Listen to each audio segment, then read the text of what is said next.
Buenos días chicos, nosotros somos el grupo número 7 y hoy día les vamos a explicar el tema de moldeo y las tecnologías de este proceso. Nuestro grupo está conformado por Aldana Evelyn, Arrieta Romina, En Victoria, Sosa Rocío y la que les está hablando, Agüero Paula. Bueno, cada una de mis compañeras también se va a ir presentando a medida que exponga. Bueno, el proceso de moldeo consiste en la fabricación de piezas metálicas de una forma y de un tamaño definidos, por medio de la fundición de metales o aleaciones y después virtiéndolos en moldes previamente construidos. Para este proceso se siguen tres simples pasos. Vaciar el metal fundido en un molde construido, después dejamos que se enfríe y por último extraemos el metal del molde. Este proceso también es recomendable o aplicable cuando se requiere una forma de acabado muy grande y que otros procedimientos de conformado no pueden realizar. También lo podemos utilizar cuando no nos es importante la calidad y la resistencia del material obtenido, ya que van a existir defectos internos en esta pieza y también vamos a tener características mecánicas muy pobres. También la aleación que se tiene es de baja utilidad.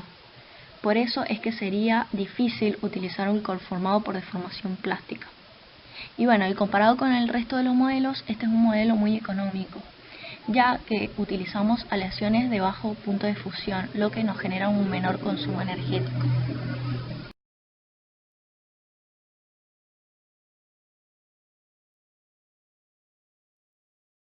Bueno, las operaciones fundamentales del moldeo.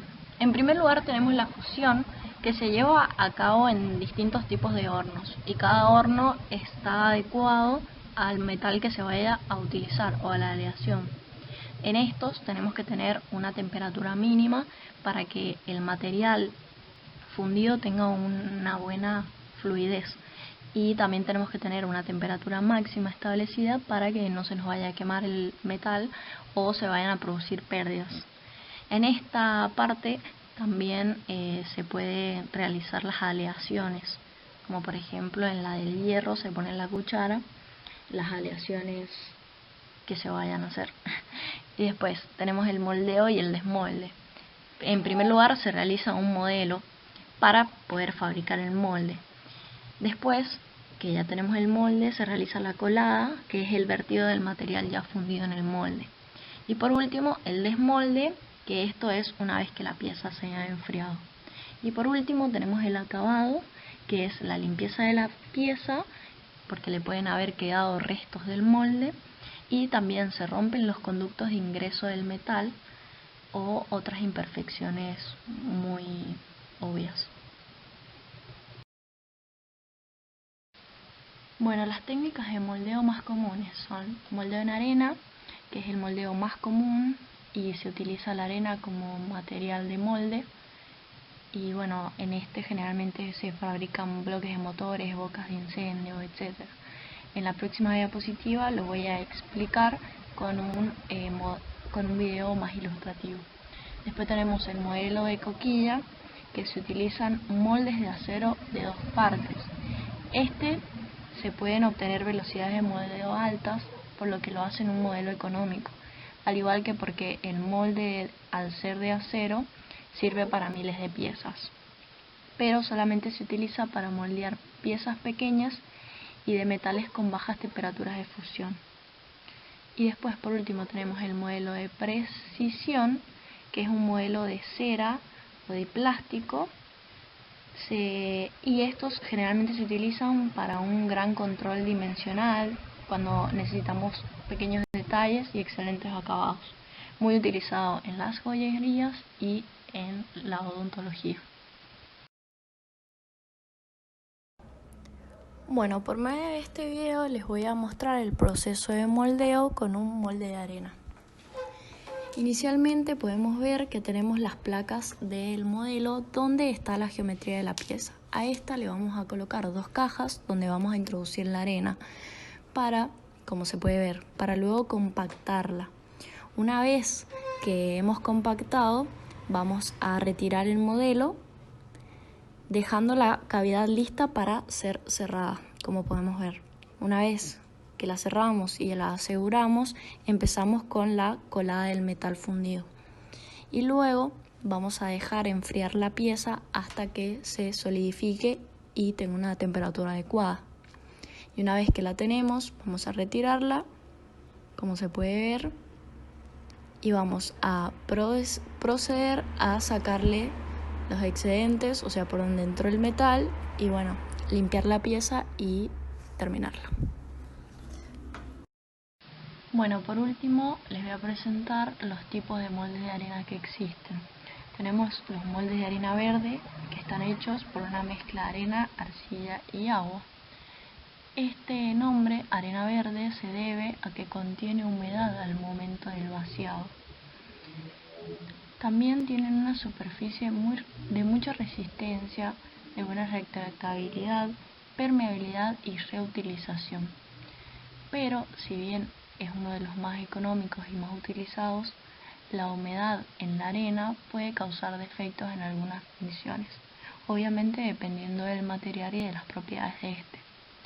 Después tenemos el molde de arena seca, que está fabricado con aglomerantes orgánicos y este se cocina en unas temperaturas de 204 centígrados a 316 aproximadamente.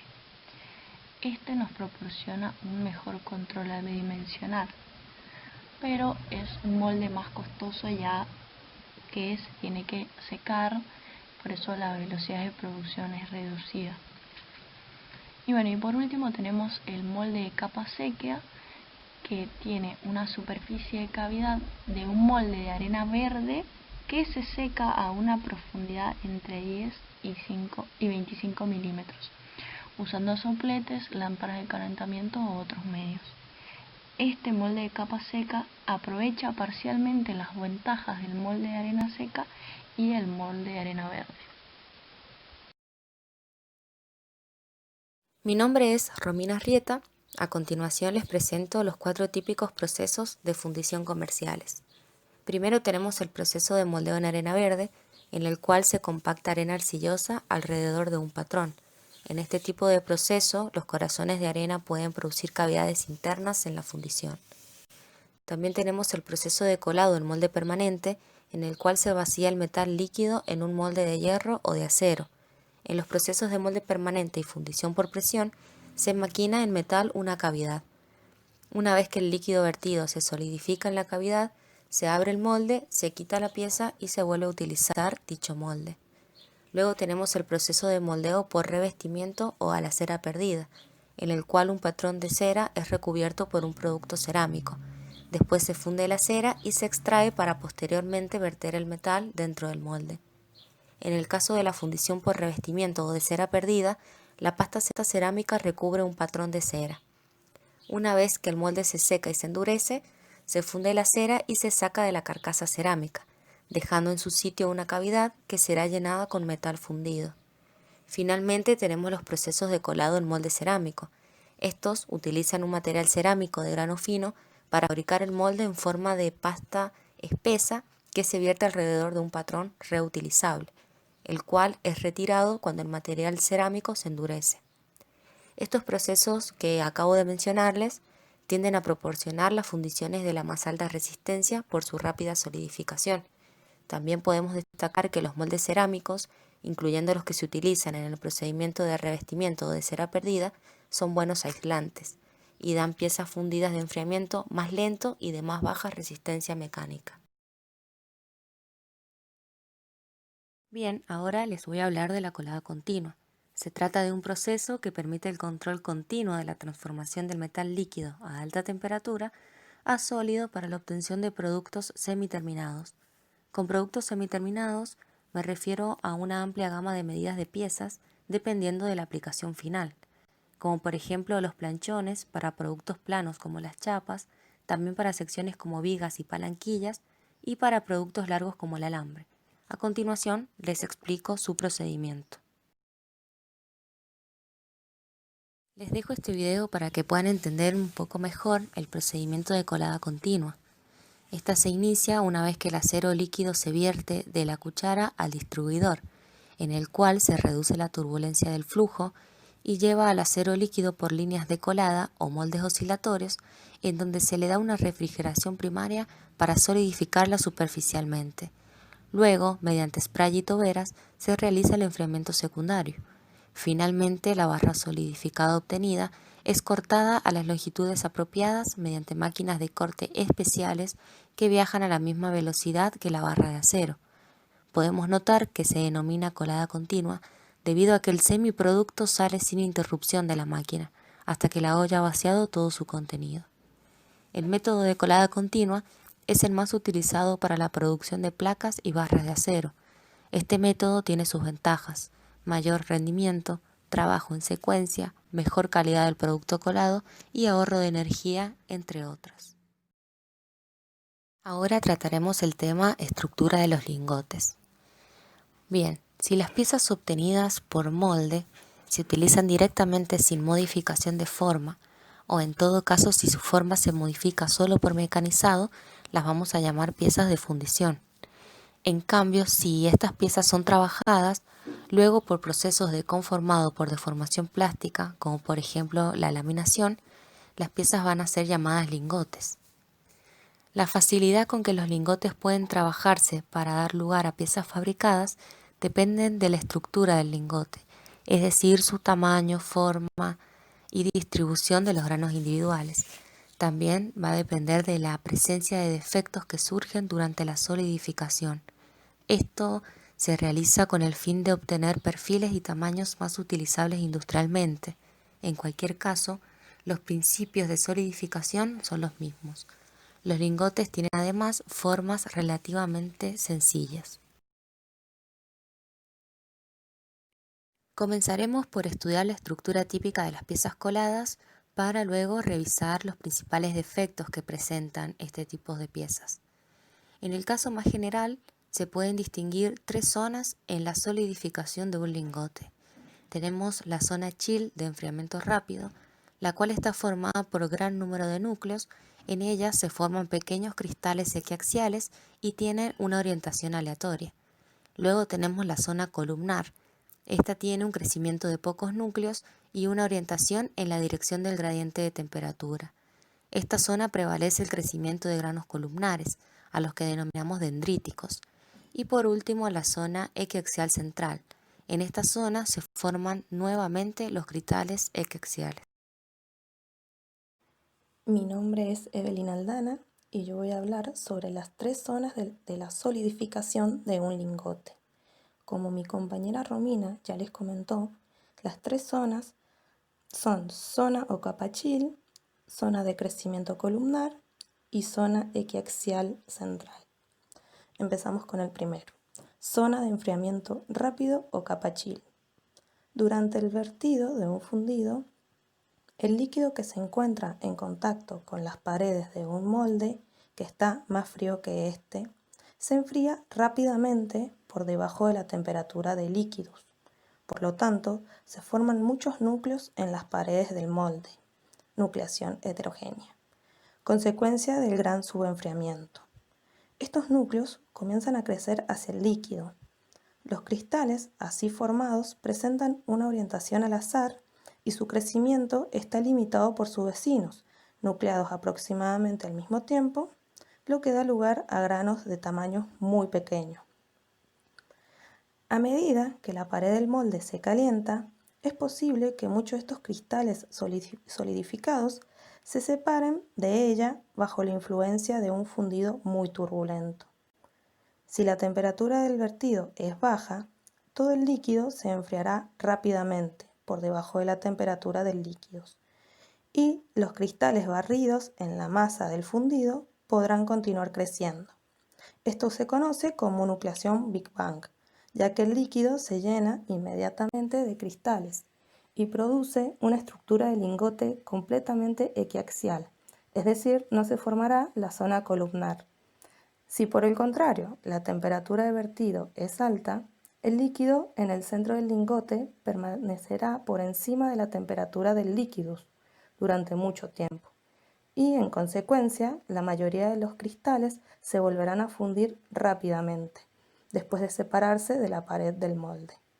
Solo los cristales que permanecen cerca de la pared podrán crecer para formar la zona chill. Vemos entonces que la extensión de la capa chill es una función de la temperatura del líquido a colar. Además, depende del material del que esté construido el molde y la temperatura y conductividad térmica del molde. Ahora vamos a hablar de la zona de crecimiento columnar. Rápidamente, después de verter el fundido en el molde, el calor latente expulsado por el sólido en su formación elevará la temperatura en la intercara, siendo ésta más baja en el líquido delante de la intercara. Esto promueve el crecimiento dendrítico columnar y los cristales en la zona de enfriamiento crecen en forma de dendritas en ciertas direcciones cristalográficas preferenciales. Este efecto se denomina crecimiento competitivo. Cada uno de los cristales columnares presentan muchos brazos dendríticos primarios. Como vemos en la imagen, tenemos los granos equiaxiales en la pared del molde. A medida que pasa el tiempo, los granos orientados desfavorablemente detienen su crecimiento y crecen los granos columnares orientados favorablemente. A medida que el calor de la pieza colada es eliminada por el material en el molde, los granos de la zona de enfriamiento crecen en direcciones opuestas al flujo del calor, esto es, del área más fría a la más caliente de la pieza colada. Por lo general, esta tendencia significa que los granos crecen perpendiculares a la pared del molde. En metales de estructura cúbica centrada en las caras y de estructura cúbica centrada en el cuerpo, las direcciones de crecimiento rápido de las dendritas serán las de la familia de índice 100. Por lo tanto, los granos cuya orientación de índice 100 es próxima al flujo de calor crecen más rápidamente en esta dirección que los no orientados favorablemente. La zona columnar se compone de cristales que comienzan en la zona de enfriamiento rápido y crecen, lado a lado, en la dirección del flujo de calor. En un metal puro, estos cristales crecen hasta el centro del lingote. La zona central equiaxial no se encuentra en los lingotes de metal puro. En cambio, en aleaciones es muy frecuente su presencia. Ahí vemos, en la primera imagen, la dirección de crecimiento preferencial para cristales cúbicos, a partir de los granos de la capa chill en la superficie del molde. En la segunda imagen vemos que el crecimiento competitivo o de los granos en la zona de enfriamiento da como resultado que solo aquellos con orientaciones favorables se desarrollen como granos columnares. Es decir, que la existencia de una zona columnar produce orientaciones preferenciales de los cristales en el lingote y por consiguiente produce anisotropía de las propiedades mecánicas. Ahora vamos a hablar de la zona equiaxial central, aleaciones. En las aleaciones, las dos primeras zonas se forman de manera análoga a la de los metales puros. El líquido se subenfría debido a que el molde retira calor rápidamente, subenfriamiento térmico. A medida que avanza la zona columnar, las intercaras sólido-líquido que comienzan desde lados opuestos del molde van aproximándose entre sí, como se muestra en la figura A. Y cerca del centro del lingote, sus respectivas zonas de subenfriamiento constitucional finalmente se superponen, como se muestra en la figura B. Estas zonas de sobreenfriamiento son consecuencia de la expulsión de soluto del sólido en formación hacia el líquido. La zona equiaxial contiene nuevos granos orientados de manera aleatoria, ocasionados por una temperatura baja del vertido, elementos de aleación, agentes de refinamiento o inoculación de granos. En la medida que avanza la solidificación, dos efectos se combinarán para dar lugar al crecimiento dendrítico equiaxial, característico de esta zona. Por un lado, tenemos el aumento de la temperatura de liquidus efectiva, consecuencia de un aumento en el contenido de soluto acumulado en el líquido, A medida que se van avanzando los frentes de solidificación, el líquido se va enriqueciendo más y más en soluto, por lo que la temperatura de líquidos efectiva crece. Por otro lado, la constante extracción de calor a través de las paredes del molde trae aparejado una disminución en la temperatura real del líquido, por lo que el gradiente de temperatura real del líquido disminuirá. Como consecuencia, la temperatura real del líquido será bastante inferior a la temperatura de líquidos, lo que provocará un gran sobreenfriamiento, favoreciendo de nuevo, como en la capa chill, la nucleación y la formación de granos dendríticos equiaxiales. En consecuencia, por su enfriamiento constitucional, se forma una zona equiaxial central. El subenfriamiento es tan elevado en el centro del lingote por solapamiento de las dos zonas de subenfriamiento constitucional, que da lugar a la nucleación y crecimiento de nuevos cristales equiaxiales. Estos cristales crecen dendríticamente en todas direcciones y bloquean el crecimiento columnar. Otro mecanismo que conduce también a la formación de esta zona equiaxial central es el desprendimiento de algunos brazos secundarios o terciarios de las dendritas, que, si se separan de la rama principal, pueden ser barridos hacia el centro del lingote por corrientes convectivas, sirviendo de sitios de nucleación para la formación de granos equiaxiales. Es decir, que una de las formas de aumentar la zona equiaxial es favoreciendo las corrientes convectivas mediante agitación o vibración, la cual puede ser mecánica o magnética. La estructura típica de la zona de granos equiaxiales también se puede extender hacia otras regiones al añadir un inoculante, es decir, un agente de nucleación a la aleación. El inoculante introduce la nucleación de los granos por todo el metal líquido. Buen día, mi nombre es Rocío Sosa. Voy a hablar sobre los principales defectos de piezas coladas. Entre ellos están la segregación de soluto, contracción y porosidad. Empezamos con la segregación de soluto. ¿A qué se denomina segregación? Se denomina a la heterogeneidad de concentración de soluto presente en las piezas obtenidas por moldeo. Se pueden distinguir dos tipos: microsegregación y macrosegregación. La microsegregación es la ocasionada por el rechazo del soluto en la intercara de solidificación, lo que provoca que los límites entre cristales tengan una alta concentración de soluto.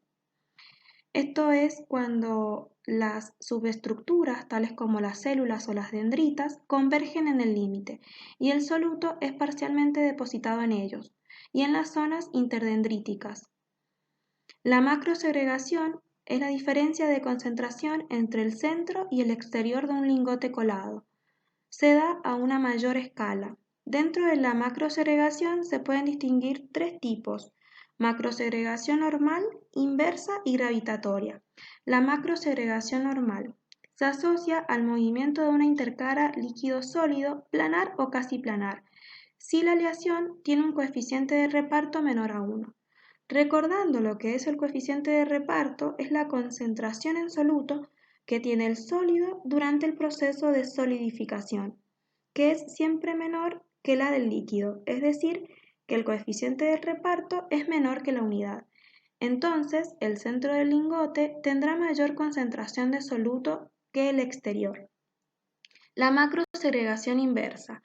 Cuando se solidifica un lingote o una pieza con una aleación con coeficiente de reparto menor a 1, el último líquido en solidificar se encuentra enriquecido en soluto.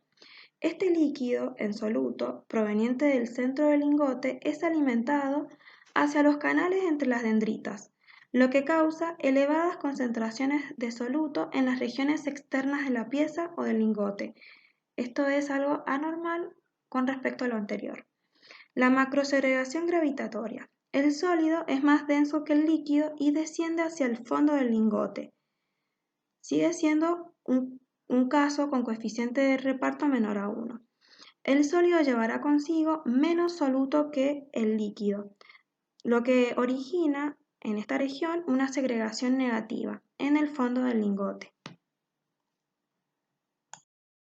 Contracción y porosidad. Una pieza conformada durante el proceso de solidificación y enfriamiento sufre una contracción, lo que provoca cambios dimensionales y agrietamientos.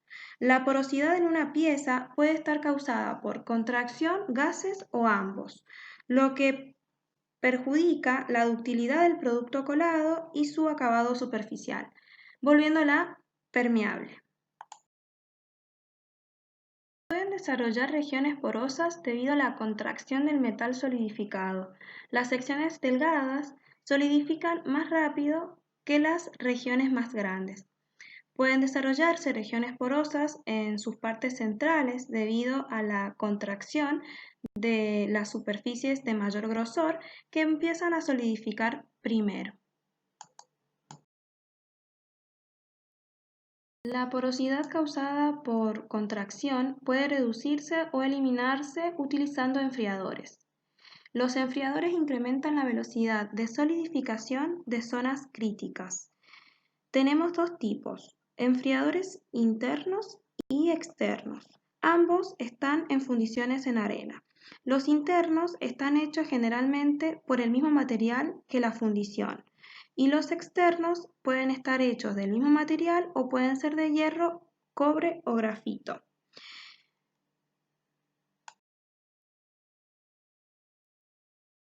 Los enfriadores se colocan en regiones donde existe un mayor volumen de metal, como se puede observar en la siguiente imagen.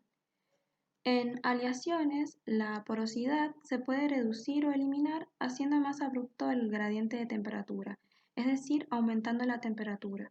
Esto se puede lograr utilizando materiales para el molde con una conductividad térmica elevada.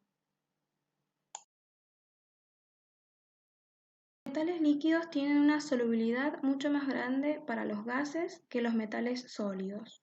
Cuando se comienza a solidificar, los gases disueltos son expulsados de la solución.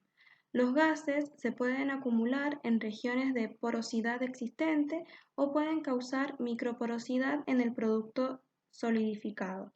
Los gases disueltos pueden ser sacados del metal fundido mediante lavados o purgas con un gas inerte, o fundiendo y vaciando el metal en el vacío.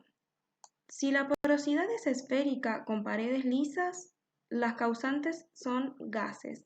Si las paredes son ásperas y angulares, los causantes son las contracciones entre dendritas. Mi nombre es Victoria Gen y voy a continuar hablando sobre la porosidad. Porosidad en piezas coladas. La porosidad en las piezas coladas es ocasionada principalmente por dos fenómenos. El primer fenómeno es la porosidad por gas, que disminuye la capacidad de disolver gases que quedan atrapados durante la solidificación. El segundo es la porosidad por contracción, que es debida a una deficiencia en la alimentación requerida para compensar la contracción del metal durante la solidificación. En la porosidad gaseosa, la solubilidad de los gases en metales depende de dos variables, que son la presión y la temperatura. Como podemos observar en las gráficas, la solubilidad aumenta con el aumento de la presión y también aumenta con el aumento de la temperatura. En esta segunda gráfica vemos que hay una pérdida de solubilidad en el cambio de fase sólido-líquido, es decir, en el punto de solidificación. Al solidificar un metal disminuye su capacidad de retener gases. Si este proceso es rápido, no deja que los gases se escapen, por lo que se segregan en el líquido de la misma forma que otros solutos. Al ser elevada la concentración de gas en determinadas zonas, provoca la nucleación y el crecimiento de burbujas en el interior de la fase líquido-sólido. Estas burbujas crecen en el seno del líquido y quedan atrapadas adoptando formas esféricas llamadas sopladuras, como podemos observar en la primera imagen. Y después crecen en longitud con el desplazamiento de la interfase sólido-líquido. Porosidad por contracción.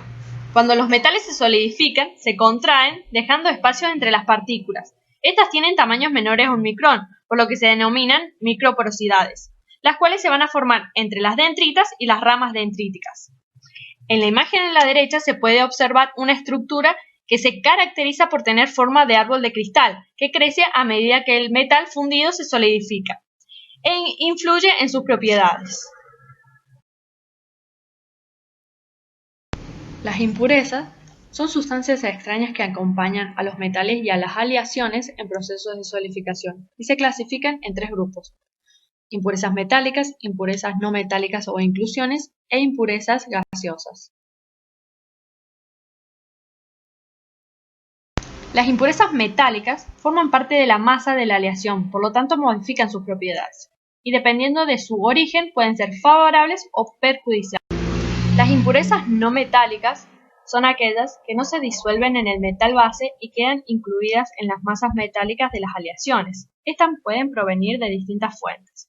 Las más comunes son las del ladrillo refractario de los hornos cuando se funden y las escorias propias de la fundición. Generalmente estas son perjudiciales, disminuyendo las propiedades mecánicas de la aleación. Las impurezas gaseosas se forman cuando quedan atrapadas burbujas de aire o gas dentro del metal. Estas son perjudiciales ya que disminuyen sus propiedades mecánicas si son muy grandes. Pueden formarse por reacciones del metal caliente cuando se encuentran en estado líquido o por arrastre de aire en el proceso de vertido. Relación entre propiedades y estructura. Algunas consideraciones a tener en cuenta son el tamaño del grano, que a medida que disminuye, aumenta la resistencia y tenacidad de la aleación fundida.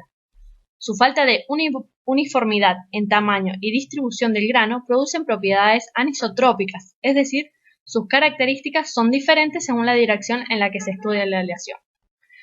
Otra más es la velocidad de solidificación, que mientras menor sea esta, favorecerá la aparición de estructuras dendríticas gruesas, y mientras mayor sea la velocidad, resultarán estructuras más finas y pequeñas.